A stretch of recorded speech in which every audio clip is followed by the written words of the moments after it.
Զրուցում ենք քաղտեխնոլոգ Արմեն Բադալյանի հետ։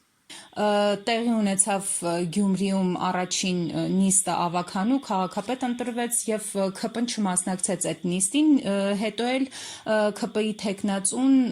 հայտարարեց, որ հնարավոր է արտահերթ ընտրություններ անցկացվեն։ Կխնդրեմ ասեք, հնարավոր է, որ ՔՊ-ն ճգնաժամ ստեղծելով Գյումրիում գնա նորից արտահերթ ընտրությունների եւ եթե այդ ճանապարհով փորձեն գնալ, ինչ իրավիճակի ենք ականատես լինելու Գյումրիում։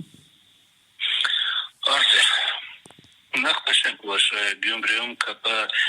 խմբակցության ղեկավարի հայտարարությունը ինչ-որ արտառոց չէր,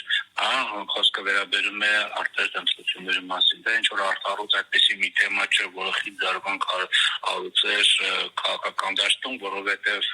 ընդդիմությունը միշտ էլ Հայաստանում արտահերթ ընտրությունների մասն է խոսել, իսկ ԿՊ-ն Գյումրիում արդեն ընդդիմություն է, իսկ որպես ընդդիմություն բնականաբար խոսում է արտահերթ ընտրությունների մասին, այսինքն սա արդեն դասական ընդդիմադիր քաղաքական գործիչի տեքստ է, որը խնդիր չկա, նրանք փորձել են արտահերթ ընտրությունների գնալ, հիմա կստացվի թե չէ, իրանց կախված չէ, կախված են անից, թե դաշինքի, ասենք կոալիցիոն դաշինքի նոր արդեն ձևավորված Գյումրի իշխանության, արդեն Գյումրիում իշխանություն հանդիսացող քաղաքական ուժերի վերաբերմունքը միմյանց ինչպես կլինի քաղաքական վերաբերմունքը, եթե նորմալ եղավ, ապա այդ դաշինքը շատ երկար կարող է գոյատևել, իսկ 26 թվականի ընտրությունների եթե Հայաստանում ԿՊ-ն պարտի եւ այլ քաղաքական ուժ գա, որի հիմքում լինեն այսօրվա ընդդիմադիր ինչ-որ կառույցները, բնականաբար Գյումրիում քաղաքական երևիչը կարող է շատ հանգիստ երկար շարունակել մինչև հաջորդ ընտրություններ, թիմ ընտրություններ, երբ որ արդեն նոր իրավիճակ ստեղծի, նոր քաղաքական ուժեր հանդես կգան եւ որևէ ցեկալով ԿՊ-ն չի կարող այնտեղ ինչ-որ գործողություն իրականացնել։ Հիմա կարող է փորձել արտահերթ իրավիճակ ստեղծել, այսինքն ես ներկայացրեցի, եթե դասական ձևով առաջ գնան, իսկ կարող է արտահերթ ինչ-որ միջոցառումներ փորձել այնտեղ պարտադրել արտահերթ ընտրություններ եւ այլն, ապա ես կարծում եմ, որ միգուցե փորձել, բայց դա տրամաբանությունը չկա, որովհետեւ աշնանից, հիմա արդեն ապրիլն է, 1-2 ամիս ուրեմն միջև աշխատեն, հետո սկսվում է ամառ Հայաստանում պասիվ քաղաքական շրջանը կակտիվանա Հայաստան, իսկ Հայաստան արդեն նախընտրական, համապետական նախընտրական կամպանիայի ուրեմն այդ բանը լինելու է, շեմներ, նախաշեմներ լինելու, իսկ այդ ժամանակ արդեն լրիվ ուրիշ գործընթացներ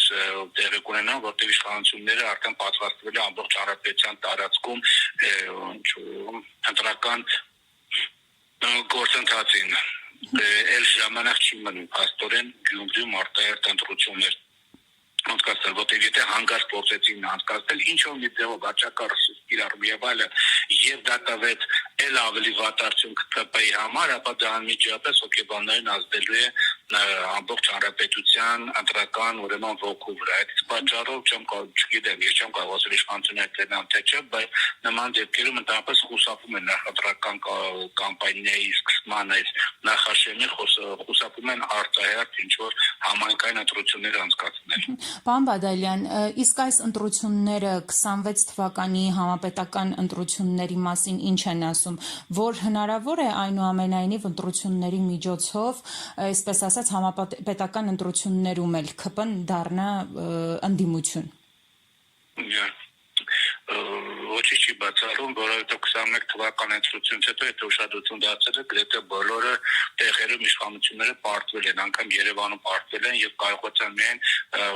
ամերիկացի բլոգեր Վարդան Ղուկասյանի աջակցությամբ եւ Հանրապետություն կուսակցության աջակցությամբ կոալիցիա սկզբունքով Երևանում կառավարություն ձևավորել, բայց Վանաձորում պարտվեցին ուրիշ բան, հետո ինչ-որ տեխնոլոգիական հնարքի միջոցով կարողացան իրեն այսպես հաղթող տեխնատուն չեզոքացնել, բայց արդյունքում դրանք պարտվել են բոլոր քաղաքներում ճիշտ է շատ ներշում Պարակյարը խոշորացված համակում բազմաթիվ համայնքներում պարտվել են, կան, որ իհարկե հաղթել են, համայնքներ փոչուրիկ կան, որ հաղթել են, կան գյուղեր, որտեղ հաղթել են, բայց մի բան իմացեք, Հայաստան գյուղում եթե անգամ ԿՊ-ականներ են հաղթել, երբ որ 26 թվականին համապետական ընտրություններում ընդդիմություն հաղթի, այդ նույն ԿՊ-ականների մի ժամվա մեջ բոլորը դուրս են գալու ԿՊ կուսակցությունից, ընդհանրապես տենց ընդունված Հայաստանի քաղաքական դաշտում այդ կուլտուրան շատ տարածված է, երբ որ նայում են թե ով է ուրեմն իշխում, այսպես ասենք, որ քաղաքական ուժների իշխում կառավարություն կամ ազգային ժողովում եւ այդ մարմինը ամբողջովին ուրեմն ձևավորվում են, կանգնում են, վերադասավորում դեպի այդ ուժը։ Այնպես որ շատ հանգիստ այո կարող է եւ պարլամենտական ընտրություններում կապան պարտի, որտեղ ինքը մեծ իմաստով ոչ միտեղ չի հաղթել։ Սա մեր թիվն էլ լույսերի մեծ անջատումները չլներ կամ որոշակի ներքին, այսպես ասենք, ինչ այսպես երևույթեր չլեն, դժվար է ասել այնտեղ հաղթել է թե չէ հաղթել, բայց ամեն դեպքում հիմա պարլամենտական ընտրությունից հետո այլևս նա որոշ տեղով չի հաղթել։ Դա շատ հավանական է նա եռանը, բայց այդտեղ մի խնդիր կա։ ԿՊ-ն դիմություն շարքան չի կարում նա, որովհետև հետ սկսվել է նրա նկատմամբ սկսվել է որոշակի ռեպրեսիվ մեխանիզմներ, որտեղ սա եվրոպական երկիր չի, ասենք Բելգիա չի, որտեղ իշխանությունը դիմություն տեղերով փոխում են։ Արցախի կորուստ եղել, դա պետք է պատասխան տրվի։ Ինչպես է այդ պատասխանը լինելու, պարոն Բադալյան, ու ովքեր են պատասխանատվության ենթարկելու։ Եթե լսում ենք ուրեմն անդիմադիր գործիչներին կամ իրենց աջակցող լրատվամիջոցներին, ապա հասկանալի է, որ պատասխան տվողները լինեն առաջի դեմքից սկսած, իսկ եթե հասնեն շատերը հեռանան, նրանք ովքեր որ կմնան։ Եթե իհարկե նրանք անմիջապես ուրեմն ճամբարափոխ չլինեն։